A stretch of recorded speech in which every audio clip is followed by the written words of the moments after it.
Oh, yeah, here we go, baby. Welcome to the Cubs Baseball Channel. Cubs, a winner yesterday.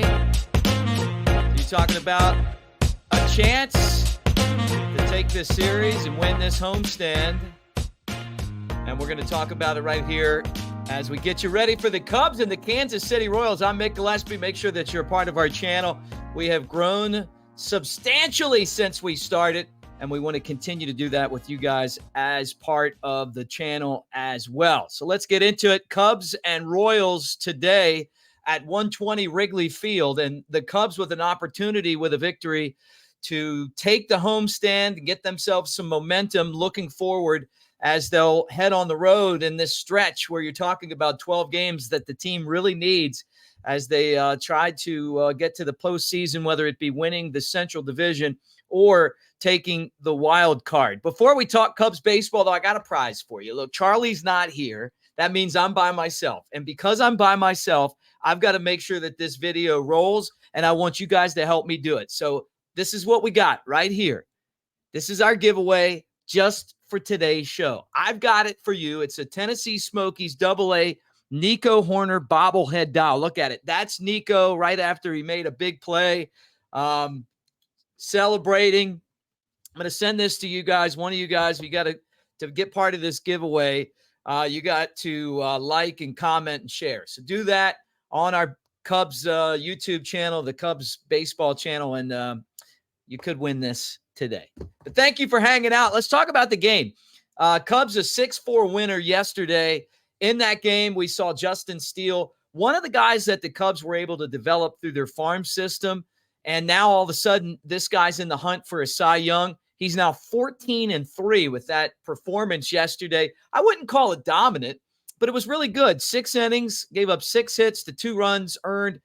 What I really like about him is that he didn't walk any batters and he struck out 7 guys. So you know that going into a game, if Justin Steele's pitching, he's had this ability to throw strikes. And I think that when you're pitching in the major leagues, that's one of the most important things that you can do. But what I love about him too is that he's not overpowering guys. He you know, the analytic guys, I don't know, like what are they going to say about Justin Steele? He's not throwing 100 miles an hour. He's just mixing his pitches up.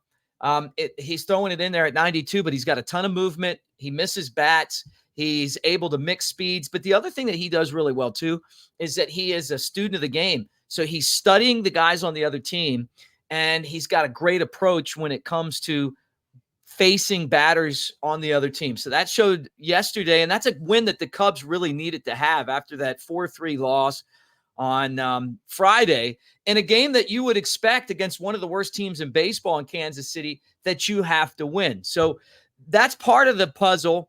The other part has been the back end, and it's Adbert Alzolay who picked up his 17th save yesterday. He's been fantastic. He was kind of a setup guy at the beginning of the year. Now, all of a sudden, he's moved into the closer's role, and he's been dynamite in that job. The strikeout of Bobby Witt Jr. in the 9th inning yesterday was such a big part of the Cubs' win. And when he comes into the game in a save opportunity, there's just a lot of confidence in him, you know. So he's a homegrown guy, was a starter. Now he's become one of the best closers in the game. And it's exciting to see him and Justin Steele team up. They were, you know, minor leaguers together. They've been friends for a long time. And now they're the backbone of the Cubs pitching staff moving forward.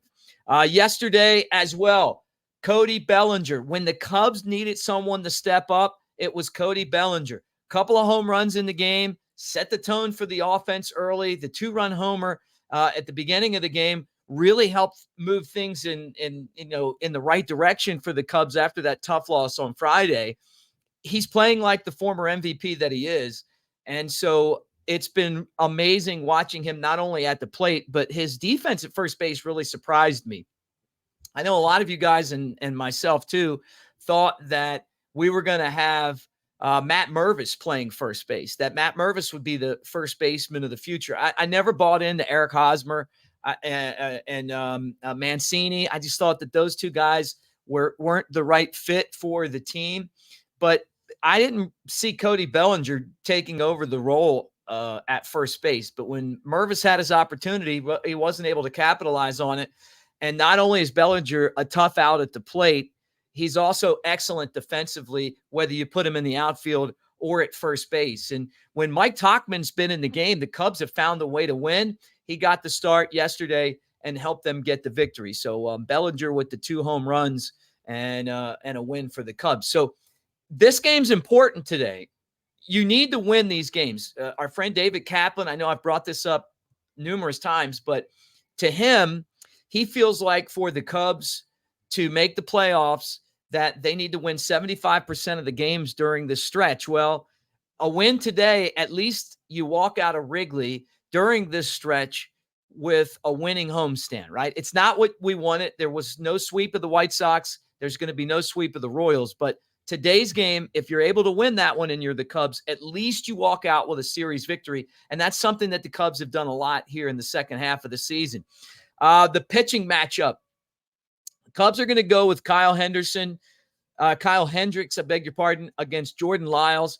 Lyles has had a really tough year. It's been a lousy season, 3-13 with a 630 earned run average. Kyle Hendricks has been not as good as we've seen him in the past, but still solid. So 4-6 for him in a 4 ERA. And I think he's the perfect guy to go out there and get the job done. One thing I got to remind you guys of, the Nico Horner bobblehead doll. I'm giving it away today on this show because Charlie is off. He's on assignment. He might be at a wedding. Maybe he's hungover. I don't know what he is doing, but he's not here. And because of that, it's just us. And if you want to make this a hit show for me, I'll make this a hit for one of you guys. And that is the Tennessee Smokies Nico Horner bobblehead doll by liking, commenting, and sharing our show on YouTube, the Cubs baseball channel. So I'm a little rusty with the hosting, but it's something I probably need to get used to anyway. Talking about the schedule moving forward, let me pop this up on the screen and let's talk about this. You know, how important this stretch is.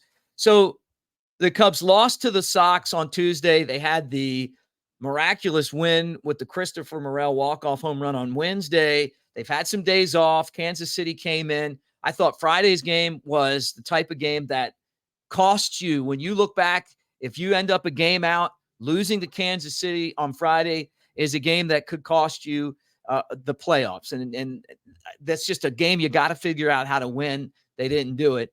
But Saturday, you bounce back with your Cy Young candidate. He does a great job. And that leads you into today's game against Kansas City and, a chance to win the series. After that, the Cubs head to Detroit. They play the Tigers for 3. Then they go to Pittsburgh for 4. None of these games are going to be easy. But at the same time, these are teams that have losing records. So, obviously there's some weakness in there. And they're games that you want to win if you're the Cubs. So Cubs right now are chasing the Milwaukee Brewers. They're in Arlington taking on the Rangers today. Of course, the Blue Jays and the Reds play as well. And we'll keep an eye on those games as we move on. But, when you look at the standings and the way that things are set up right now, the Cubs, the only thing that they should be worrying about is taking care of business against these teams on the schedule and building from there. If you guys love the channel, you want to be a part of it, please do us a solid, as we say in the business, and give us a thumbs up. Subscribe, hit the bell so you know when we go live with shows, which is something that we're going to do a lot more of here moving forward.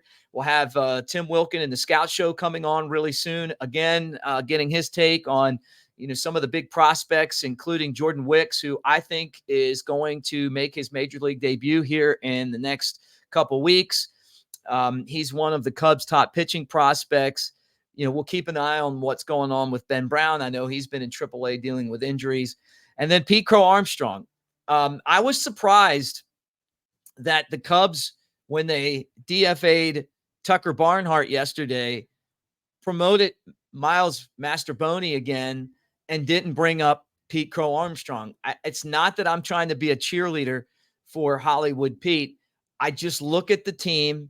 and I look at what he can bring to the table, and I feel like he could be the spark that ignites the Cubs for the stretch run. I think he'll be up sometime soon, probably in September, if not before. But, my thought is, look, if you're going to bring him up in September, why not bring him up now? The Cubs have had this big issue this year with hitting in the clutch. When Jesse Rogers from MLB or from ESPN and ESPN 1000 in Chicago came on covering MLB, including the Cubs, came on our show.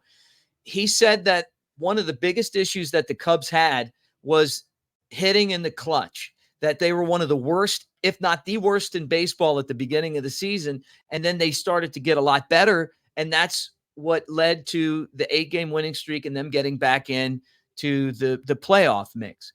Pete Crow Armstrong is excellent in the clutch. He is a clutch player. Now, will that translate to the major leagues? I think it will. I think that it's something that you either have or you don't have. Earlier this week, he hit a walk-off home run for the Iowa Cubs. Earlier this season, he had a couple of walk-off hits for the Tennessee Smokies in Double-A. But he also has this ability to get on base and score. So it's something that we're going to keep an eye on, and we're going to keep talking about it. But I just don't look at Miles Mastrobuoni as an impact player like I look at Pete Crow Armstrong as someone that when you put him in the lineup, he's going to make your team a whole lot better.